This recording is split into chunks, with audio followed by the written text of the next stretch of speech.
जय सिया राम सभी को। रामचरितमानस के अरण्य कांड में दोहा संख्या 27, उसके बाद से हम लोग आज आरंभ कर रहे हैं कि खल बधि तुरत फिरे रघुबीरा, सोह चाप कर कटि तू नीरा, आरत गिरा सुनी जब सीता, कह लक्ष्मण सन परम सभीता। उस दुष्ट का वध करने के तुरंत बाद राम लौट पड़े। जैसे ही अब देखिए, न तो उसको उठाया है, ना उसका कुछ वध किया और चल पड़े। और जब लौटे हैं तो उनके हाथ में धनुष और कमर में तरकश शोभायमान हो रहा है। आरत गिरा सुनी जब सीता। अब क्यों लौट पड़े भगवान राम? वो तो स्वर्ण मृग को इसलिए बंधने गए थे कि सीता को उसका चर्म चाहिए था, तो उन्हें तो उठा के लेके जाना चाहिए उसे। लेकिन जब वो अ, उसको बाण लगा भगवान राम का, तो उसने भगवान राम की आवाज में लक्ष्मण को आवाज दी। तो नरलीला ही करते हुए कोई भी मनुष्य इस बात से तो सजग हो जाएगा कि भाई इसने मेरी आवाज में क्यों पुकार लगाई, तो कहीं कुछ गड़बड़ है। ये जैसा हो रहा है, वैसा जैसा दिख रहा है वैसा है नहीं। तो भगवान लीला कर रहे हैं ये सब। तो तुरंत लौट पड़े। और इधर सीता ने जब भगवान की ये पीड़ा से भरी, कष्ट दुख से भरी वाणी सुनी, हा लक्ष्मण, मुझे बचाओ, मेरी रक्षा करो लक्ष्मण, इस तरह की पुकार जब भगवान राम की सुनी सीता ने, तो कह लक्ष्मण सन परम सभीता, बहुत भयभीत हो गई। और लक्ष्मण से कहती हैं, जाहु बेगी संकट अति भ्राता, लक्ष्मण बिहसी कहा सुनु माता। लक्ष्मण से कहती हैं, शीघ्र जाओ, बहुत वेग से जाओ, तुम्हारे भाई संकट में है। तो लक्ष्मण जी हंसते हैं, हंस के कहते हैं, हे माता सुनिए, भ्रकुटि बिलास सृष्टि लय होई, सपने हु संकट परई की सोई। जिसके भ्रकुटि के विलास से सृष्टियों का लय और विलय हो जा बन के बिगड़ जाती हैं, जो सृष्टि हो रखी है वो सब समाप्त हो जाती हैं, उनको स्वप्न में भी कोई संकट में डाल सकता है क्या? अब सीता जी ने देखा कि मेरी आज्ञा का पालन नहीं कर रहे हैं, और मैंने जो राम की पुकार सुनी है सहायता के लिए, उसका भी इन पे कोई असर नहीं है। तो ये तो अपने उस बोध से हट ही नहीं रहे हैं कि राम जो है वो भगवान है। और अगर ये जाएंगे नहीं यहाँ से, तो जो हम पति पत्नी के बीच में मंत्रणा हुई है, जो योजना बनी है, उसका अगला दृश्य कैसे होएगा? तो इसलिए वहां कट तो होना चाहिए ना, सीन कट होएगा, अगला सीन होएगा जिसमें लक्ष्मण को वहां नहीं होना चाहिए। तो अब सीता जी देखती हैं कि ये जाएंगे कैसे। और भगवान राम उन्हें उन्हें आज्ञा दे करके गए थे कि सीता के करे रखवारी, बुद्धि विवेक बल समय विचारी। तो ये भगवान राम की आज्ञा को उल्लंघन करने वाले नहीं है। तो ऐसा कुछ करना चाहिए जिससे जल्दी से जल्दी यहां से चले जाएं। तो आज्ञा का पालन तो किया नहीं, सीता माता की जो आज्ञा ही थी, उन्होंने कहा जाहु बेगी संकट अति भ्राता। तो फिर मरम बचन जब सीता बोला, हरि प्रेरित लक्ष्मण मन डोला।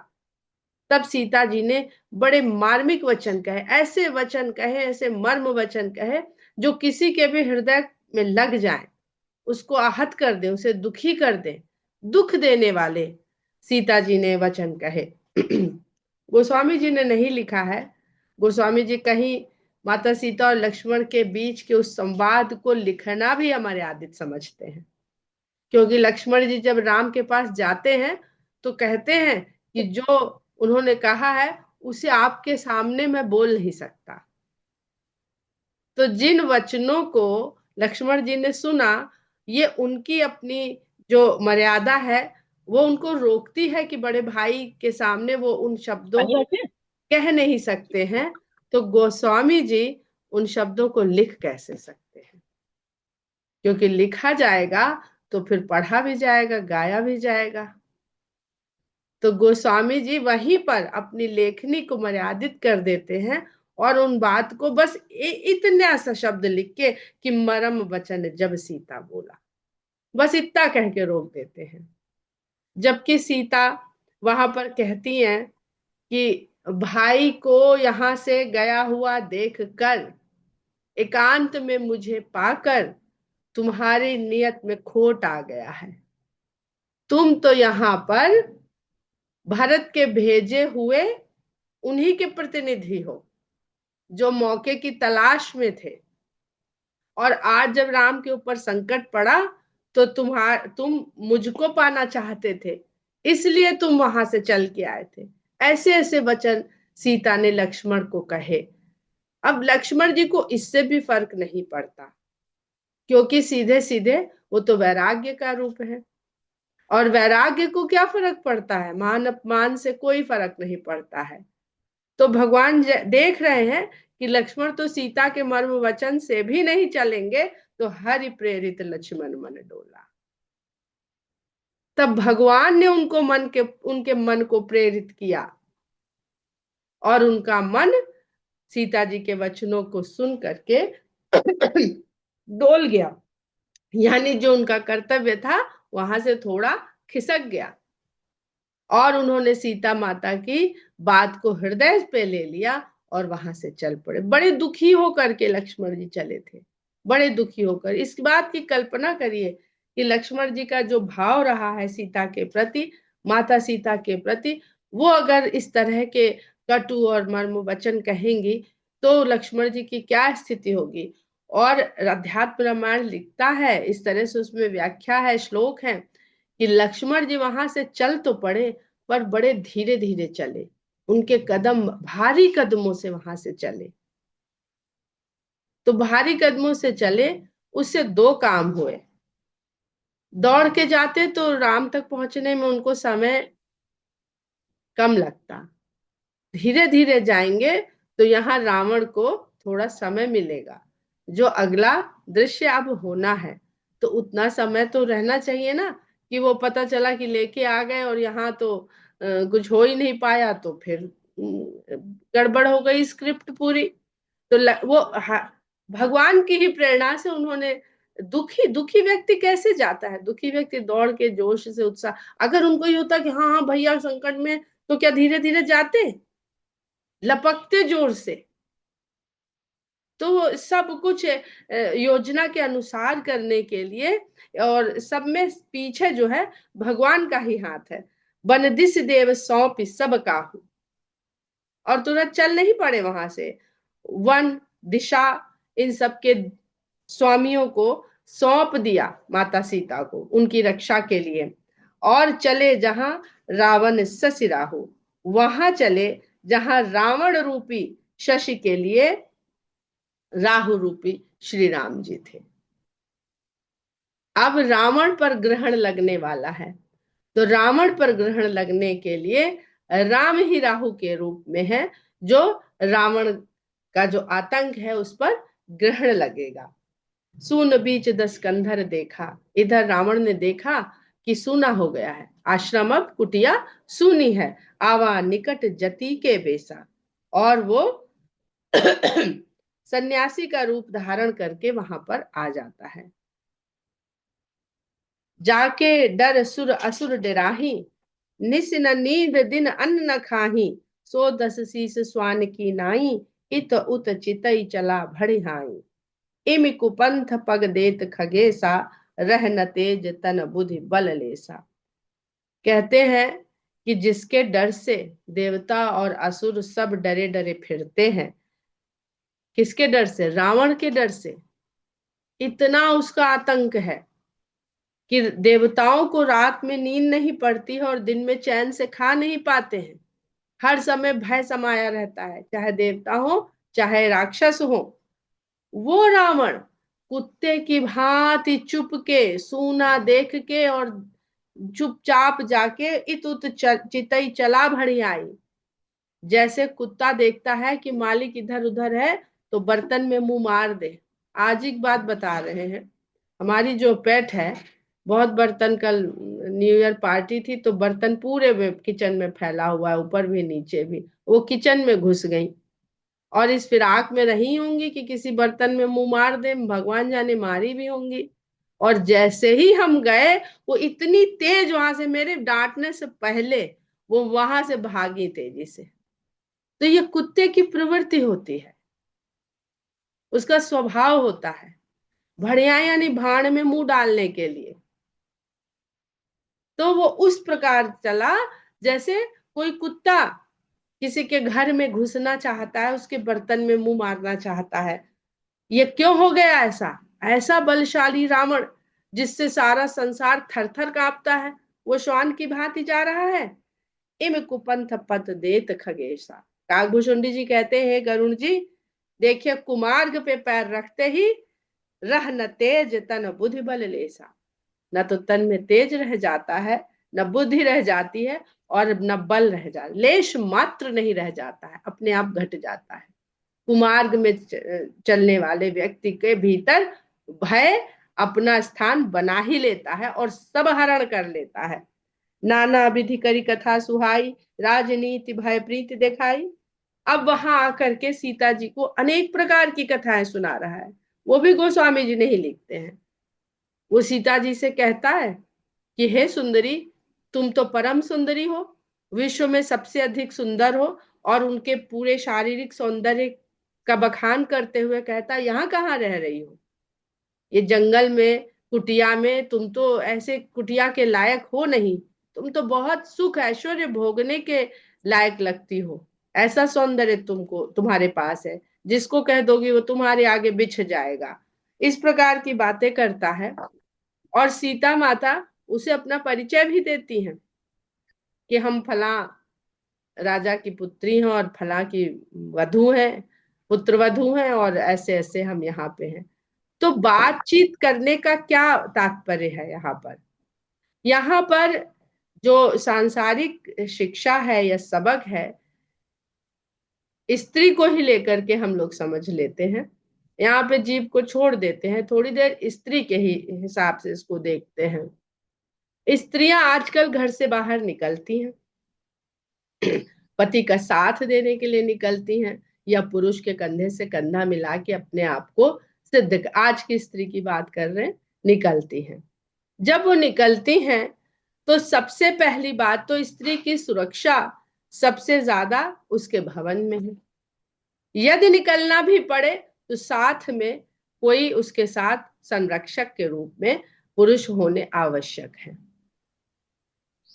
और परिस्थितियां यदि ऐसी बन गई कि आप अकेली रह गई, अव्वल तो अकेली रह कैसे गई कि इस संसार में निकलते ही स्वर्ण की ओर आकर्षित हो गई, यहाँ की चमक दमक के प्रति आकर्षित हो गई और अकेली अपने आप को कर लिया।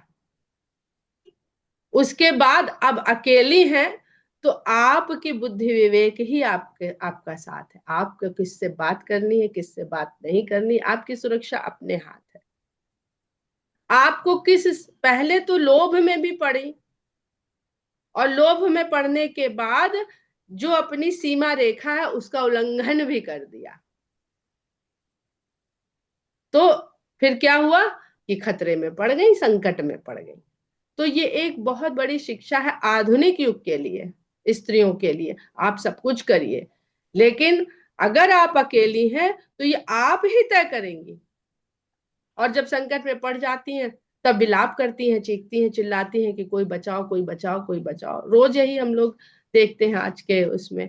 तो ये भगवान इसीलिए लीला कर, उन्हें तो पता है ना कि आगे क्या क्या होने वाला है, कलयुग आने वाला है, किस किस तरह का प्रभाव होगा, किस किस तरह का वातावरण होगा, किस किस तरह की चीजें लोगों को आकर्षित करेंगी, और किस तरह की परिस्थितियां स्त्री और पुरुष दोनों के सामने आएंगी।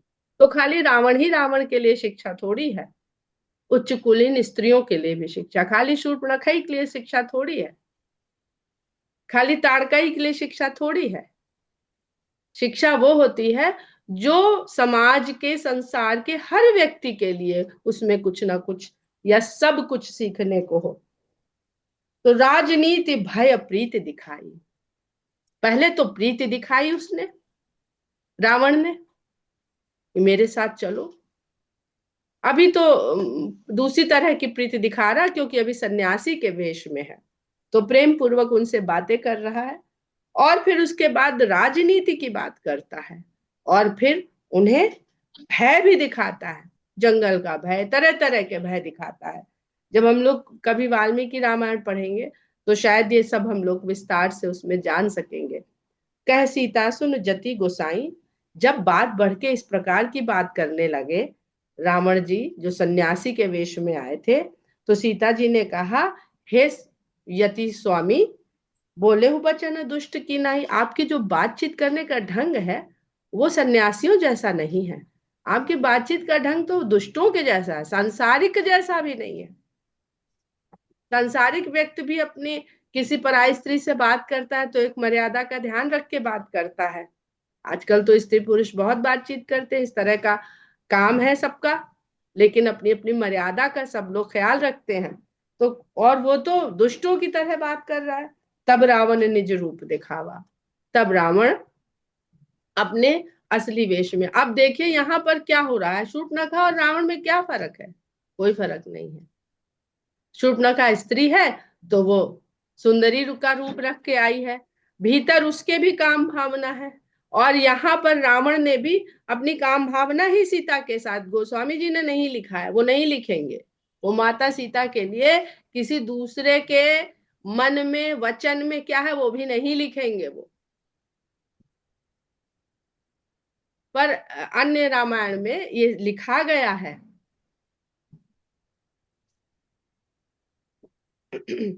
और जब शूर्पणखा अपनी योजना में सफल नहीं हुई तो वो भी अपने वास्तविक रूप में प्रकट हो गई।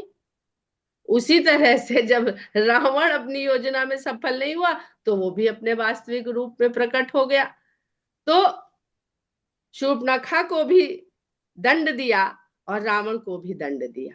तो चाहे स्त्री हो चाहे पुरुष हो, जो काम पीड़ित होकर अपनी मर्यादा का उल्लंघन करेगा उसको दंड मिलेगा ही मिलेगा।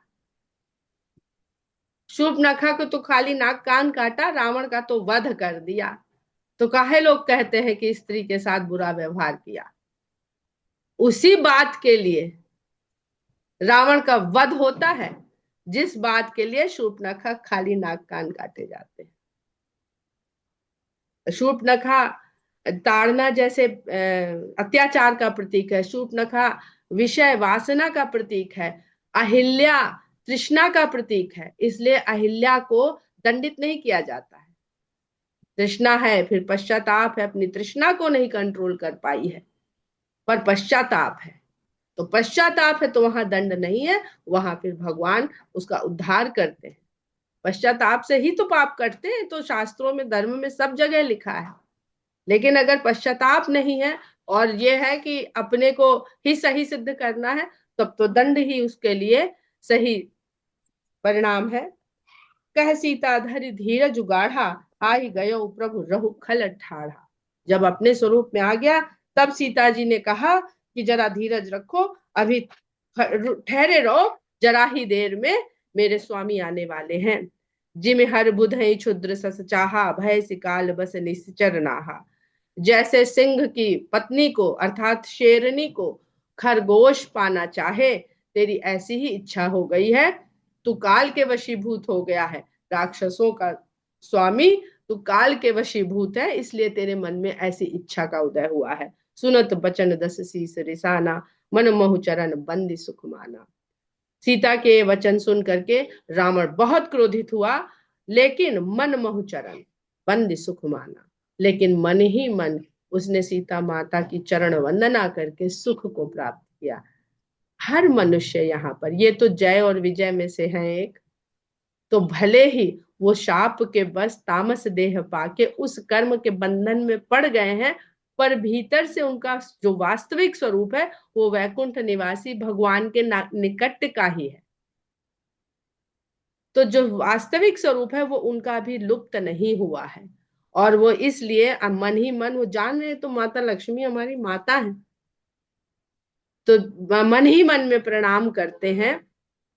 इसी तरह हर जीव के भीतर कहीं ना कहीं वो वास्तविक अंश रहता ही है, जो माया के कारण इतना ज्यादा, ये तो खाली 3 जन्म का इनको शाप है ना, इसलिए अभी इनके ऊपर इतने आवरण नहीं हुए हैं कि ये बिल्कुल ही खो जाए, भूल जाए। जो साधारण मनुष्य है उसके ऊपर जाने कितने जन्मों के आवरण चढ़ चुके हैं, इसलिए वो अपने वास्तविक स्वरूप तक नहीं पहुंच पाता है। क्रोधवंत तब रावण ने लीन ही सिरथ बैठाए, चला गगन पथ आतुर, भय रथ हाँके न जाए। इसको ऐसे भी समझ सकते हैं कि कभी ना कभी कहीं ना कहीं गलत दिशा में जाने वाले को या गलत कार्य करने वाले को उसकी अंतर आत्मा उसको बोध कराती जरूर है, लेकिन अपनी लालसाओं, अपनी कामनाओं, अपनी इच्छाओं, अपने अहंकार के कारण वो उन सबको दबा देता है। अपने आप को छोटा नहीं महसूस करना चाहता है, इसलिए वो अपनी अंतरात्मा की आवाज को दबा देता है। और यहाँ तो रावण जानता है, और वही यही वो देखने भी आया है कि अगर मनुष्य है तो फिर मुझे डर नहीं है, और भगवान है तो मेरा उद्धार करने ही आए, ही मेरा उद्धार करने आए, तो हम भी सहायता तो कर ले थोड़ी इनकी। भगवान तो वहां से उतर आए हैं हमारा उद्धार करने, और जो हम काम बिगाड़ने प्रणाम कर दे और चले जाए, तो फिर तो भगवान के काम में हमने खलल डाल दी। तो भक्त वही होता है जो भगवान का जो योजना बनी हुई है उसमें कहे ठीक है भैया, तुम्हें गाली भी देनी पड़े, लेकिन तुम्हारा जो काम है उसको करने में हम रावण का रावण होना, ऐसे ही भगवान का शत्रु बनने का अवसर नहीं मिलता है। वो भी बड़ा भाग्यशाली होता है जो भगवान का शत्रु होने का ये पात्रता है उसके अंदर कि इस फिल्म में खलनायक कौन होगा। तो बहुत ढूंढा जाता है, तब जाके रावण जैसे को राम के समक्ष दुष्ट का पात्र करने के लायक माना जाता है। हर कोई को थोड़ी ये भाग्य मिला हुआ है कि भगवान उसी तरफ बढ़े चले जा रहे हैं, बढ़े चले जा रहे हैं, बढ़े चले जा रहे हैं। क्रोधवंत तब रावण ने लीन ही रथ बैठाया, क्रोध में भर के रावण ने तब सीता को रथ में बैठा लिया, चला गगन पथ आतुर, भय रथ हाँ कि न जाए। बड़ी आतुरता के साथ वो आकाश मार्ग में जाने का प्रयास कर रहा है, लेकिन भय के कारण उससे रथ जो है चलाया नहीं जा रहा है। हाँ जगे एक वीर रघुराया, कही अपराध बिसारे उदाया, आरति हरन सरन सुखदायक, हा रघुकुल सरोज दिनायक। जब सीता ने देखा कि उसने तो अपने रथ पे उन्हें चढ़ा लिया और रथ को हाँक चला है, तब वो कहती है कि संसार में एक ही वीर रघुराई हैं, उन्हीं को भेज दिया तुमने स्वर्ण का हिरण लेने के लिए। तो अपने भगवान से तो आपने लगा दिया दूसरे काम में, अब कहते हो कि हमारी रक्षा भी कर दो। आप ही ने तो दूर भेजा है, यही सीख है सीधी सीधी। तब कहती हैं कि संसार में एक ही वीर राम है, ये जो मुझे लिए जा रहा है ये उनके आगे कुछ नहीं है। किस अपराध के कारण आपने मुझे बिसरा दिया है, दया करनी मेरे ऊपर बिसरा दी है। आरति हरन शरण सुखदायक, अपने शरण में आने वालों को तो आप सुख देते हैं और उनके दुखों को हर लेते हैं। हा रघुकुल सरोज दिन नायक, सूर्य वंश के नायक आप ही रघुकुल के कमल के समान हैं। हा लक्ष्मण तुम्हारे नहीं दोषा, सो फल पायो कीन्ह दोषा। तुरंत समझ में आ गया, ये कर्म का फल दिखाया दिखाया जा रहा है लीला के द्वारा। कहती हैं कि हे लक्ष्मण, अब सोच रहे लक्ष्मण ही होते तो इसकी हिम्मत इतनी थोड़ी होती। तो हे लक्ष्मण तुम्हारा दोष नहीं है, मैं वही फल पा रही हूँ जो मैंने तुम्हारे ऊपर रोष किया, जो तुम्हारे ऊपर क्रोध किया। विविध विलाप करती वैदेही, भूरी कृपा प्रभु दूरी सनेही। अनेक प्रकार से विलाप करती हुई वैदेही, भगवान जो भूरी भूरी कृपा करने वाले हैं, ऐसे स्नेही भगवान को तो उन्होंने खुद ही दूर भेज दिया है। विपत्ति मोरी को प्रभु ही सुनावा। अब क्या चिंता हो रही है कि मेरी विपत्ति को भगवान को बताएगा कौन। पुरोडास चेहरा सब खावा, यज्ञ की सामग्री को, यज्ञ में लगने वाले भोग को ये निम्न श्रेणी का पशु, गधा, खच्चर ये खाना चाहता है। सीता का विलाप सुनि भारी, भय चराचर जीव दुखारी। सीता के इस प्रचंड विलाप को सुन करके जितने भी जीव थे उस संसार में वो सब दुखी हो गए। गिधराज सुनी आरत बानी, रघुकुल तिलक नारी पहचानी। गिधराज जटायु ने जब ये पीड़ा से भरी पुकार सुनी तो उन्होंने आवाज से पहचान लिया कि अरे ये तो रघुकुल शिरोमणि राम की स्त्री पत्नी की आवाज है। अधम निशाचर लीन्हे जाई, जिम मलेच्छ बस कपिला गाई। इसको ये नीच राक्षस लिए जा रहा है। ऐसा ही लग रहा है जैसे कपिला गाय किसी मलेच्छ के हाथ में पड़ गई। मलेच्छ क्या करेगा? कपिला गाय की सेवा नहीं करेगा, उसे काट मार के खा जाएगा। सीते पुत्र करस्य जनित्रासा, करिए हूं जातु धान करनासा। वो वहीं से कहते हैं, हे पुत्री सीता, तुम व्यर्थ में परेशान मत हो, मैं आता हूं और इस राक्षस का तुरंत नाश करता हूं। धावा क्रोधवंत खग कैसे, छूटे पवि पर्वत कहूं जैसे। क्रोध के साथ वो पक्षी वहां से उड़ा और ऐसे उड़ा जैसे लगा कि पर्वत से किसी ने वज्र नामक अस्त्र को वहां से फेंका हो। रे रे दुष्ट ठाढ़ किन हो ही, निर्भय चले से न जाने से मोही। और वहीं से वो रावण को चेतावनी देते हैं कि है दुष्ट, ठहर जा, वहीं रुक जा, तू कहाँ निर्भय होकर के चला जा रहा है? क्या तू मुझे जानता नहीं है? आवत देख कृतांत समाना, फिर दस कंधर कर अनुमाना। पक्षी को इतना तीव्र गति से अपनी ओर आते देख करके रावण को एक बारगी ये लगा कि ये तो साक्षात यमराज ही उसके सामने चले आ रहे। यमराज और रावण की कथा भी बड़ी सुंदर है। यमराज काल जो मृत्यु बन के सबके पास जाते हैं, क्या वो अगर रावण को नहीं मारते तो मार नहीं सकते थे? अगर मार नहीं सकते तो मृत्यु के देवता नहीं है। तो उन्होंने भी एक बार रावण को मृत्यु देने का ठान लिया, तब ब्रह्मा जी ने उनके हाथ जोड़ के विनती करी है कि भैया हमने इसको वरदान दे रखा है कि तुम्हारा कोई काल नहीं बन सकता है, तो हमारे वरदान की लाज रख लो और इसको मृत्यु मत दो, इसको भगवान के हाथ मरने के लिए छोड़ दो। तो ऐसा रावण जो काल से भी नहीं डरता, वो क्योंकि गलत मार्ग पर है, तो उसको एक पक्षी काल के समान दिखाई पड़ रहा, यमराज के समान दिखाई पड़ रहा।